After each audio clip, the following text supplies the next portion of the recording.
It is so hard to talk with John about my case, because he is so wise, and because he loves me so.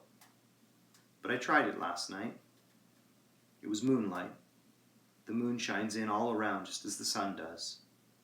I hate to see it sometimes. It creeps so slowly, and always comes in by one window or another. John was asleep, and I hated to waken him, so I kept still and watched the moonlight on that undulating wallpaper till I felt creepy. The faint figure behind seemed to shake the pattern, just as if she wanted to get out. I got up softly and went to feel and see if the paper did move, and when I came back, John was awake. "What is it, little girl?" he said. "Don't go walking about like that. You'll get cold." I thought it was a good time to talk, so I told him that I really was not gaining here, and that I wished he would take me away. "Why, darling," said he, "our lease will be up in 3 weeks, and I can't see how to leave before. The repairs are not done at home, and I cannot possibly leave town just now. Of course, if you were in any danger, I would and I could, but you really are better, dear, whether you can see it or not. I am a doctor, dear, and I know. You are gaining flesh and color. Your appetite is better. I feel really much easier about you." "I don't weigh a bit more," said I, "nor as much, and my appetite may be better in the evening when you are here, but it is worse in the morning when you are away." "Bless her little heart," said he with a big hug. "She shall be as sick as she pleases. But now let's improve the shining hours by going to sleep, and talk about it in the morning." "And you won't go away?" I asked gloomily. "Why, how can I, dear? It is only 3 weeks more, and then we will take a nice little trip of a few days, while Jenny is getting the house ready. Really, dear, you are better."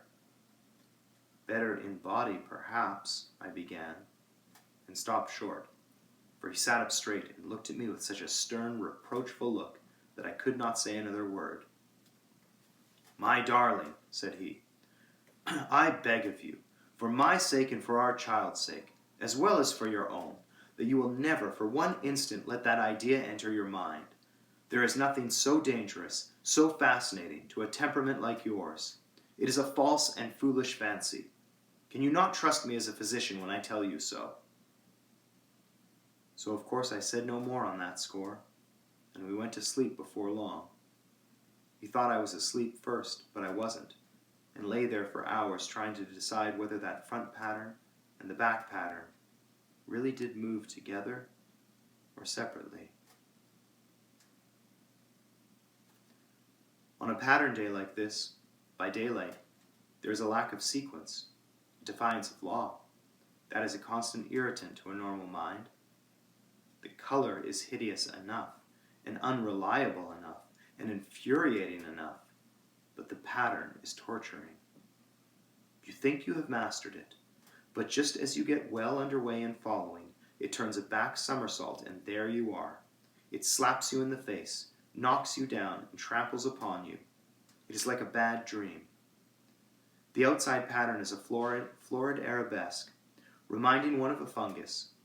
If you can imagine a toadstool in joints, an interminable string of toadstools, budding and sprouting in endless convolutions, why, that is something like it. That is, sometimes.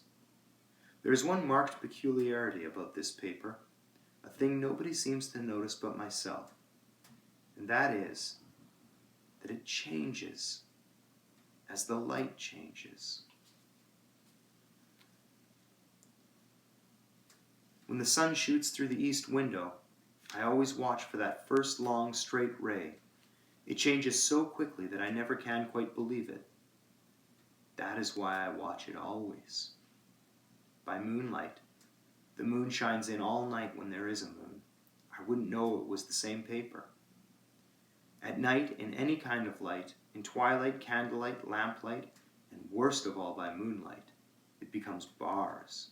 The outside pattern, I mean, and the woman behind it as plain as can be. I didn't realize for a long time what the thing was that showed behind, that dim sub-pattern, but now I am quite sure it is a woman. By daylight she is subdued, quiet. I fancy it is the pattern that keeps her so still. It is so puzzling. It keeps me quiet by the hour. I lie down ever so much now. John says it is good for me, and to sleep all I can. Indeed, he started the habit by making me lie down for an hour after each meal. It is a very bad habit, I am convinced, for you see I don't sleep, and that cultivates deceit, for I don't tell them I'm awake. Oh no. The fact is, I'm getting a little afraid of John. He seems very queer sometimes, and even Jenny has an inexplicable look. It strikes me occasionally, just as a scientific hypothesis, that perhaps it is the paper. I have watched John when he did not know I was looking, and come into the room suddenly on the most innocent excuses. And I've caught him, several times, looking at the paper. And Jenny too. I caught Jenny with her hand on it once. She didn't know I was in the room, and when I asked her in a quiet, very quiet voice, with the most restrained manner possible, what she was doing with the paper, she turned around as if she had been caught stealing, and looked quite angry, and asked me why I should frighten her so. Then she said that the paper stained everything it touched, that she had found yellow smooches on all my clothes and John's, and she wished we would be more careful. Did not that sound innocent? But I know she was studying that pattern, and I am determined that nobody shall find it out but myself. Life is very much more exciting now than it used to be. You see, I have something more to expect, to look forward to watch. I really do eat better, and am more quiet than I was. John is so pleased to see me improve. He laughed a little the other day, and said I seemed to be flourishing in spite of my wallpaper. I turned it off with a laugh. I had no intention of telling him it was because of the wallpaper. He would make fun of me. He might even want to take me away. I don't want to leave now until I have found it out. There is a week more, and I think that will be enough. I'm feeling ever so much better. I don't sleep much at night, for it is so interesting to watch developments, but I sleep a good deal in the daytime. In the daytime it is tiresome and perplexing. There are always new shoots on the fungus, and new shades of yellow all over it. I cannot keep count of them, though I have tried conscientiously. It is the strangest yellow, that wallpaper. It makes me think of all the yellow things I ever saw, not beautiful ones like buttercups, but old, foul, bad yellow things. But there's something else about that paper. The smell. I noticed it the moment we came into the room, but with so much air and sun it was not bad. Now we've had a week of fog and rain, and whether the windows are open or not, the smell is here. It creeps all over the house.